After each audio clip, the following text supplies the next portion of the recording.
Hi, Kinder friends. So here are the stories that got read today during live library time. So if you couldn't be there, you aren't going to miss out. We're going to start today with a really sweet book. It's one of those kind of happy, sad books called This Way, Charlie. And it's based on a real animal friendship. And it tells us a story about a place that is a rescue ranch. A rescue ranch takes care of animals that maybe weren't treated well by their first family, or animals that have become homeless and don't have a human to take care of them and need a human to take care of them, or maybe animals that have been injured or are sick. So this one is called This Way, Charlie, and it's about a goat and a horse. And this is the goat. His name is Jack. This is the horse. His name is Charlie. Jack watched the new animals scamper, hop, flap, and trot their way into Open Bud Ranch. Some would say a short while, and others longer. A few might, some would stay a short while, and others longer. A few might make the ranch their home, like Jack had when he needed a safe and caring place to live. Open Bud Ranch had space for all kinds, and all kinds of space to heal, rest, and grow. Everyone could see that Jack liked keeping his space to himself. Everyone except Charlie. When Charlie arrived, he didn't see Jack at all. "Hey!" bleated Jack. "Pardon me," neighed Charlie.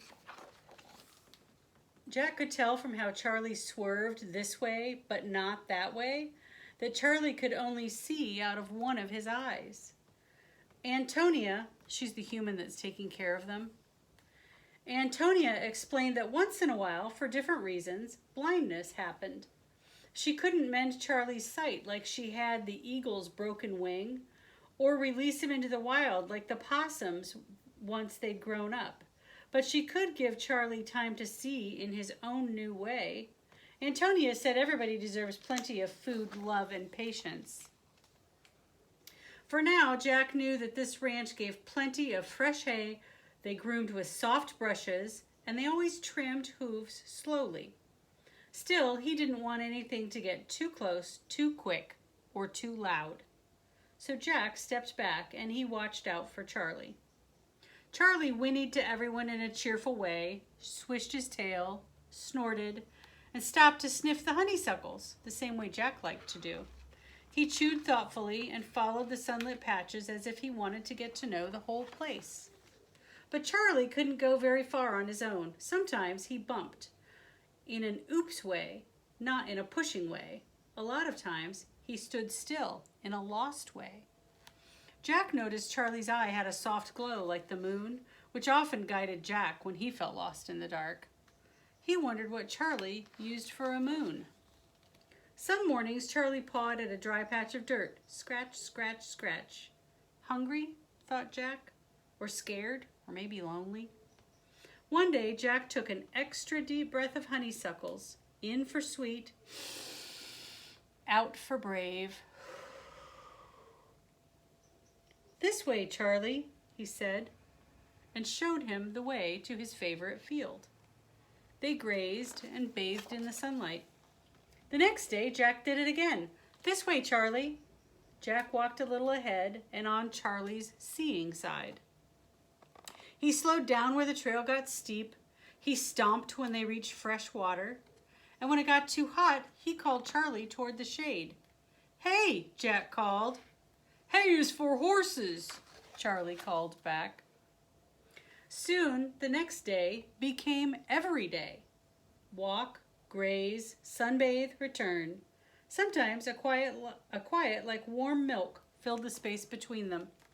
Other times, Jack asked Charlie questions about swinging a long tail, about galloping, about being so tall or going blind, about bugs, plants, and clouds, about the ranch, the world, sometimes about dreams. "The way I see it," Charlie would answer, and Jack would listen. On cold and wet mornings, instead of going to their place, Jack guided Charlie to the barn. Charlie would step in, but Jack always stayed outside. He wanted to go in where it looked peaceful and dry, but his body was remembering a different barn from long ago that was not calm or kind. Charlie couldn't make the rain or the past disappear, but he could show Jack how kindness moves and sounds and waits for skies to clear and for new memories to take shape. Charlie could give Jack an inside. Outside. Look what he did. He went outside and he's standing over the top of Jack to give him shelter so that he won't be alone. Boom, crack. Do you get scared of things you can't see? Jack asked Charlie. All the time, Charlie told Jack. But the way I see it, that's what a friend like you is for. Friend. Jack chewed the word over like a mouthful of fresh, sweet grass. As the days went by, Charlie began walking more and more slowly. Then one day, he stopped. He couldn't see out of either of his eyes now. So Jack moved closer and to the center of the path. This way, Charlie. Yes, this way, Jack. They kept walking, one hoof in front of the other, until it felt like Jack's steps were Charlie's, and Charlie's steps were Jack's. Once when the other goats went galloping by, Charlie said, "We could play with them today." But Jack trembled. "Or maybe with the fawns?" Charlie asked. "Or the new raccoons?" "I can't!" Making new friends gave Jack a bumpy feeling.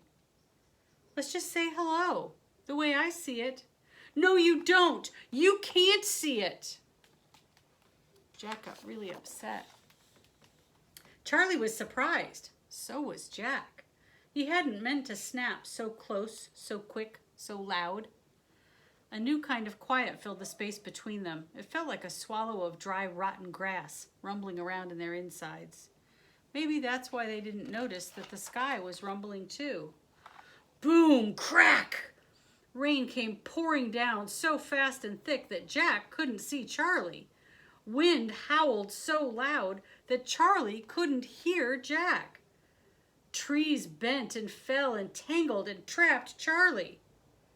Jack tried this way and that way, but there was no way in and no way out. So Jack ran. Jack ran and ran for Charlie. He bleated to all the animals of Charlie. Jack banged at doors and found Antonia and urged everyone to follow him closely. This way, Charlie!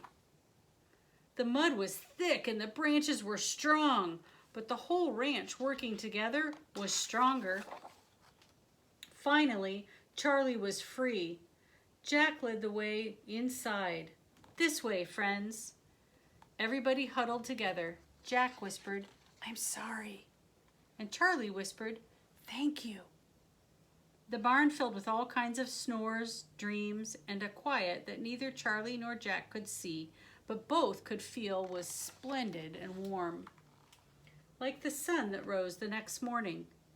They walked that day, the next day, and every day for the rest of their lives, one hoof in front of the other. This way, Charlie. This way. Oh, it's such a good story. I've got another one for you. It's kind of a silly one. Should we do a quick stretch? Maybe shake your hands out. Do a big stretch over your head like this. Oh, here we go. Let's do the day my mom came to kindergarten.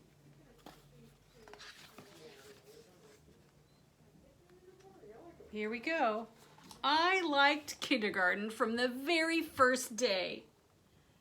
It was better than a dinosaur museum, a circus, and a super duper mega 3-scooper ice cream sundae. My mom was happy for me, of course, but I got the feeling she was also a little sad that I was growing up and starting to have adventures without her.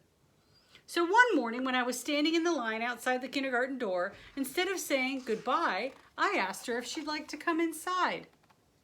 She was so excited that she completely forgot her manners and tried to barge in at the front of the line. "I'm sorry, Mom, but you need to go to the back of the line," I said. "Otherwise, it wouldn't be fair to the rest of us." Then, because I didn't want her to feel bad, I added, "Don't worry, everyone makes mistakes at first. You'll be fine if you just watch me and do what I do." She promised that she would. But I guess she forgot her promise because she walked right into the classroom without even taking off her outdoor shoes. My teacher, Miss Beaudry, was nice about it. I was shocked. Who did Mom think was going to clean up the muddy footprints she'd made on Miss Beaudry's nice clean floor? Mom, I whispered as we settled onto the carpet for our letter of the day activity. School is nicer for everybody if you try to be considerate of others. She promised she would make an effort. Does anyone know a word that starts with the letter D? Dinosaur! Well, I guess she forgot that promise too, because the very next minute, she shouted out the answer to Miss Beaudry's question without even raising her hand. I mashed my lips together to try to keep from making a groaning noise, and my face got so red that I pulled my whole head inside my shirt. My mom looked down into my shirt where my head was and apologized for not waiting for her turn to speak. I peeked up at her and pointed out that she wasn't paying attention to Miss Beaudry. Talking while Miss Beaudry is talking, I whispered. Very embarrassing, Mom. It was hard to believe she'd ever been to kindergarten. She didn't even know the basics. For the rest of the day, it was one thing after another. Mom remembered to take off her outdoor shoes after we visited the play structure, but forgot to put them neatly in her cubby. She dropped crumbs everywhere during snack time and tried to leave the table without cleaning them up. When we were in the library, she kept forgetting to use her indoor voice, and she talked to me all the way through story time. She swung on the jungle ropes during gym class when we were supposed to be playing beanbag tag. During music class, she went to the bathroom without asking permission and then dawdled so long on the way back that she missed her turn on the bongo drums. And when she was having trouble with the scissors during craft time, she made a loud, huffy noise and slammed them down on the table. Humph! I was at my wit's end. I didn't know how Miss Beaudry could stand it. But Miss Beaudry said I should remember that Mom had never been to our class before. Sometimes it takes a while to get comfortable with something new, she reminded me with a smile. Once your mom gets used to the way we do things, I'm sure she'll learn how to express her thoughts and feelings in more appropriate ways. We agreed that we should give Mom a little more time to figure things out, and I'm glad we did because guess what? She got better after that. During playtime, she wanted to use the blocks to build a skyscraper, but because everyone else wanted to build a castle, she agreed to help. And later on, when the glue poured out too fast and ruined all the shapes she was trying to stick to the activity page, she didn't make a single huffy noise or slam the glue bottle down. I'm proud of how hard you tried today, Mom, I told her as we were getting ready to go home. You can come back tomorrow if you want. Well, thank you, honey, she replied, but I think it would be better if I only came back to visit once in a while. I can tell from the size of the chairs around here that kindergarten is meant for people much littler than me. And besides, kindergarten is hard work. That's true, I agreed, but it's worth it. It sure is, she said, as she shoved her tissue paper craft into her purse. Even so, I think I'll stick to working hard at something meant for people who sit on regular-sized chairs. You know, something I'm already pretty good at. I thought about this. Then I said, "You're really good at being a mom, Mom." She said I was really good at being a kindergartner, crumpled some important notes from Miss Beaudry into her pocket, and then gave me a big hug. As I hugged her back, I whispered, "Now, please take your place in line, Mom. Miss Beaudry won't dismiss us until you do." The end. Maybe when we can all be back in school together, your adult can come to school with you and we'll see how they do. I've got one more. Do you have time? This is one of my favorites in the whole library. It's called The Hello Goodbye Window and it's by Norton Juster.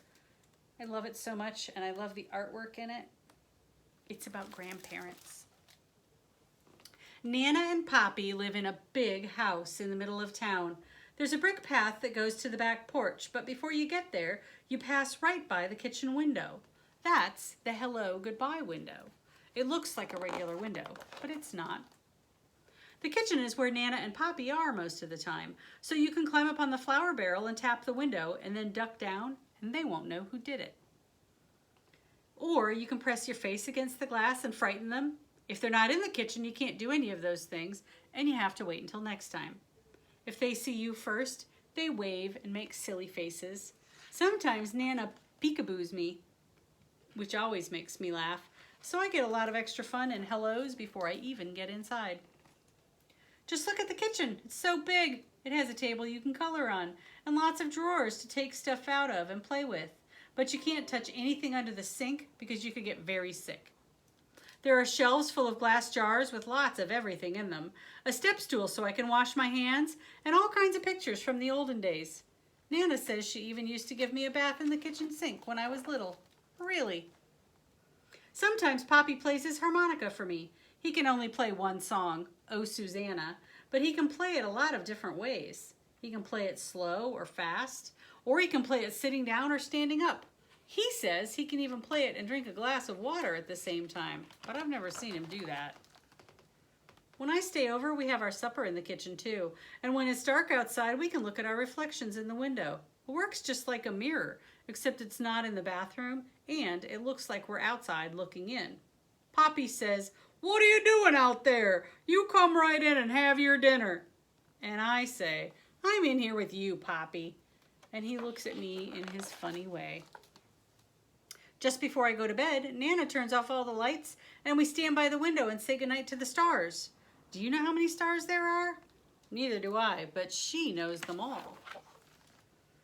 In the morning, the first place we go is back to the kitchen, and there's the window waiting for us. You can look out and say good morning to the garden, or see if it's gonna rain or be nice. And you can see if the dog next door is doing stuff in Nana's flower beds. She hates that.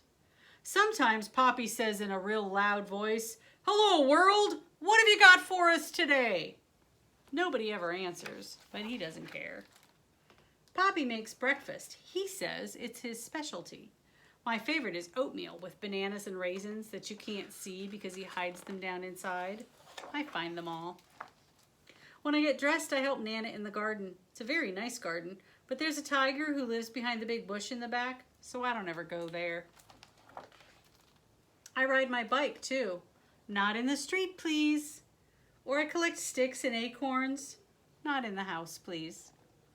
Or I kick my ball around. Sometimes when it's hot, Poppy chases me with the hose and I yell, "Stop it, Poppy, stop it!"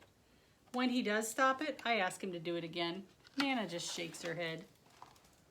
When I get tired, I come in and take my nap, and nothing happens until I get up. Then sometimes I just sit by the hello goodbye window and watch. Nana says it's a magic window, and anybody can come along when you least expect it. Tyrannosaurus Rex! He's extinct, so he doesn't come around much. The pizza delivery guy. Pepperoni and cheese, please. He knows that's my favorite. The Queen of England. Nana is English, you know, so the Queen likes to come for tea. They all could come, and a lot more if they want, and if they do, I'll see them first. Mommy and Daddy pick me up after work. I'm glad because I know we're going home, but it makes me sad too because I have to leave Nana and Poppy. You can be happy and sad at the same time. It just happens that way sometimes. When we leave, we always stop at the window and blow kisses goodbye. When you look from the outside, Nana and Poppy's house has lots of windows, but there's only one hello goodbye window, and it's right where you need it. When I get my own house someday, I'm going to have a special hello goodbye window too. By that time, I might be a Nana myself. I don't know who the Poppy will be, but I hope he can play the harmonica. Oh, I hope you liked those stories, my friends. And if you can't come to our live library time on Mondays, you absolutely can come here every week and I will post the stories just for you, okay? I'll see you soon.